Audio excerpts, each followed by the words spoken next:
Hi friends, ఇప్పుడు time అర్ధరాత్రి 3 గంటలు దాటింది. నేను హైదరాబాద్ నుండి బయలుదేరి ఇంటికి వెళ్దామని వస్తుంటే దాచాపల్లి దగ్గర అడుగు పెట్టిన క్షణం నుంచి సీను మొత్తం మారిపోయింది.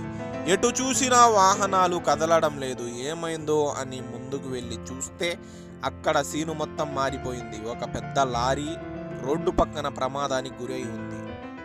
ఆ సీను చూసినప్పుడు మనసులో భయం కన్నా డ్రైవర్ పరిస్థితి చూసి చాలా జాలి వేసింది. నిజం చెప్పాలంటే ఆ రోడ్డు మీద 1 కిలోమీటర్ కాదు, 2 కిలోమీటర్లు కాదు, అటు ఇటు కలిపి దాదాపు 20 కిలోమీటర్ల మేరకు ట్రాఫిక్ జామ్ అయింది.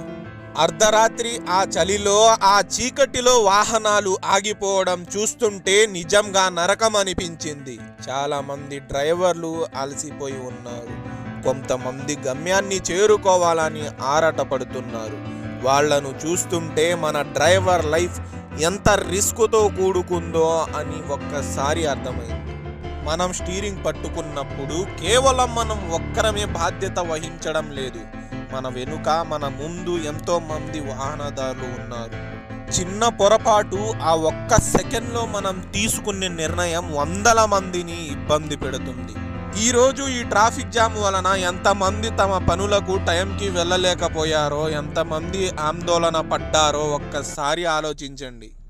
డ్రైవింగ్ చేసే ప్రతి ఒక్కరికి నా మనవి మామ, తొందర వద్దు.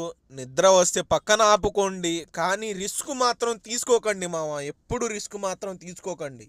మనం సురక్షితంగా ఇంటికి చేరుకోవడమే మన కుటుంబానికి మనం ఇచ్చే అతిపెద్ద బహుమతి మామ.